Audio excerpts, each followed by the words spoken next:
Hello free fire खेल्ने केटाहरू के छ खबर। इट्स मी साडे गेमर है त। यो चाहिँ मेरो टिकटक आइडीको फर्स्ट भिडियो हो र म फ्री फायर खेल्न लागेको चाहिँ 5-6 वर्ष भइसक्यो है।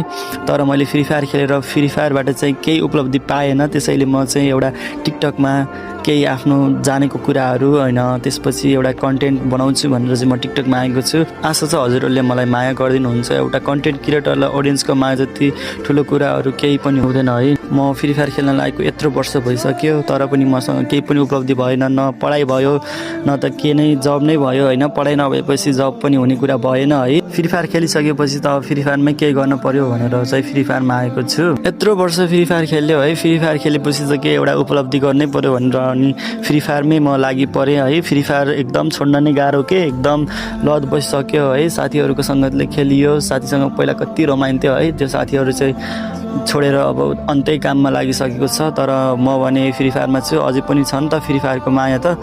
त्यही भएर म माया बिर्सिनु नसकेर गेम खेलेसँगै एउटा भिडियो राखिदिउँ न त भनेर फेरि गेमलाई नै निरन्तर दिएको छु। हामी कति नेपालीहरू हुन्छौँ होइन, नेपाली कन्टेन्ट क्रिएटर कति राम्रो राम्रो हुन्छ तर नेपालीले नेपालीलाई सपोर्ट गरेको मैले त्यति देख्दैन होइन। इन्डियन कन्टेन्टहरू धेरै हेर्ने चलन छ र मैले पनि केही राम्रो गर्छु भनेर आएको छु। हजुरहरूको साथ सपोर्ट मिल्यो भने चाहिँ राम्रो नै हुन्छ होला सायद। मलाई फलोहरू गर्नु होला र पहिलो भिडियो भएको कारणले यत्तिकै ऱ्यान्डमली बोले। के कस्तो लाग्छ कमेन्टमा प्रतिक्रिया दिनु होला है।